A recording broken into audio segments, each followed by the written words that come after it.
Hi dear friends, welcome back to my channel. கிறிஸ்மஸ்க்கான dry fruit cake எப்படி செய்யலாம்னு சொல்லி பார்த்துடலாம். 1/4 கப்பு கருப்பு திராட்சை, 1/4 cup cranberry, melon seed 1/4 cup, பாதாம் 1/4 கப்பு, முந்திரி 1/4 கப்பு. இதை வந்து நான் சுடு தண்ணியில் ஊற வைக்கிறேன். இதை வந்து ஆரஞ்சு ஜூஸ் எடுத்து அதில் கூட நம்ம ஊற வைக்கலாம். நல்லா ஒரு 2-3 மணி நேரத்துக்கு ஊறட்டும். இந்த மாதிரி கலந்து வச்சிடலாம். இப்போ கேரமல் சிரப்பு ரெடி பண்ணிடலாம். 1/2 கப் சர்க்கரை எடுத்து அதை வந்து லோ ஃப்ளேமில் வச்சு இந்த மாதிரி கேரமலைஸ் பண்ணிவிட்டு தண்ணி ஊற்றி நல்லா கலந்து விட்டுறணும். அதுதான் கேரமல் சிரப்பு. இது லிக்விட் கன்சிஸ்டன்சிக்கு வரணும். இதுவும் வந்து ரெடி பண்ணிவிட்டு நம்ம நல்லா கூல் பண்ணி எடுக்கணும். பாருங்கள், இப்போ இது ரெடி ஆகிடுச்சு. இது ஆறட்டும். அடுத்து வந்து சர்க்கரை வந்து பொடி பண்ணிக்கலாம். சின்னமன் பவுடர் இருந்தால் ஆட் பண்ணிக்கலாம். என்கிட்ட இல்லாததுனால இந்த அளவுக்கு பட்டை எடுத்திருக்கேன்.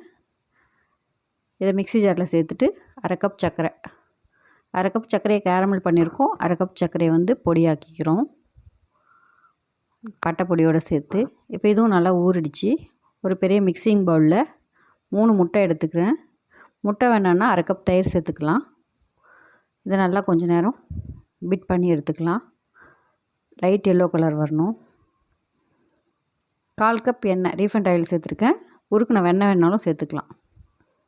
இப்போ இதில் பொடி பண்ணி வச்சுருக்க சர்க்கரை அதையும் சேர்த்துக்கலாம். அளவுலாம் நான் டிஸ்கிரிப்ஷன் பாக்ஸில் தரேன்.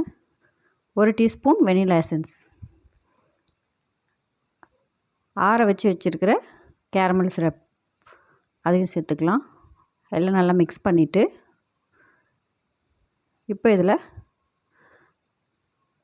மைதா, கோதுமை மாவுலையும் செய்யலாம். 1 கப் மைதா எடுத்திருக்கேன். ஜலிச்சு சேர்த்துக்கோங்க, அப்போ தான் கட்டி இல்லாமல் வரும். கோகோ பவுடர் இருக்குது, அது வந்து நான் 1 டேபிள் ஸ்பூன் அளவுக்கு சேர்த்துருக்கேன் ஒரு ஃப்ளேவருக்காக. அது இல்லைனாலும் பரவாயில்ல. இதையும் வந்து ஜலிச்சு சேர்த்துட்டு நல்லா மிக்ஸ் பண்ணி எடுத்துக்கணும். அவ்வளோதான். இப்போ இதில் ஏற்கனவே ஊற வச்சுருக்கிற ட்ரை நட்ஸ் எல்லாம் சேர்த்துட்டு நல்லா மிக்ஸ் பண்ணி எடுத்துக்கலாம். இதில் நீங்கள் பேரிச்சப்பழம் வேணாலும் சேர்க்கலாம். அப்படி சேர்க்கும் போது ஸ்வீட்னஸ் வந்து கொஞ்சம் கம்மி பண்ணிக்கணும், சர்க்கரை கம்மி பண்ணிக்கணும். கடைசியாக 1 teaspoon baking powder, 1/2 teaspoon baking soda, 1 pinch உப்பு, கொஞ்சமாக தண்ணி ஆட் பண்ணுறேன். ஏன்னா அது அங்கங்கே திட்டாக நிற்கக்கூடாது. இப்போ இதை நல்லா மிக்ஸ் பண்ணிவிட்டு உடனே நம்ம பேக் பண்ணிடணும். ஏற்கனவே நான் வந்து அவனை ப்ரீஹீட் பண்ணி வச்சுருக்கேன் 10 மினிட்ஸ்க்கு 200 டிகிரியில். இதை வந்து பட்டர் சீட் தடவின இப்போ மோல்டில் மாற்றிட்டு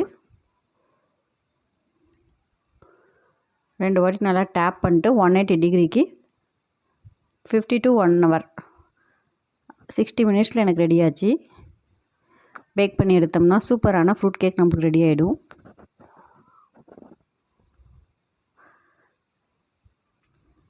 இப்போ பாருங்கள், நம்மளுக்கு கேக் ரெடி ஆகிடுச்சு. வெளியே எடுத்துடலாம். இதை எடுத்துகிட்டு ஃபஸ்ட்டு கத்தி ஏதாவது நம்ம விட்டு பார்க்கணும். இட்லி எல்லாம் செக் பண்ணுற மாதிரி எதுவும் ஒட்டாமல் வந்துச்சுன்னா ரெடி ஆகிடுச்சின்னு அர்த்தம்.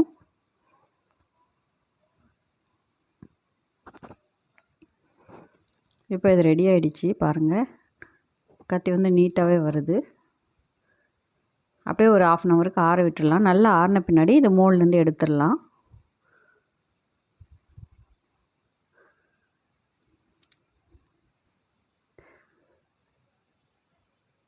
சூப்பராக வந்திருக்குங்க.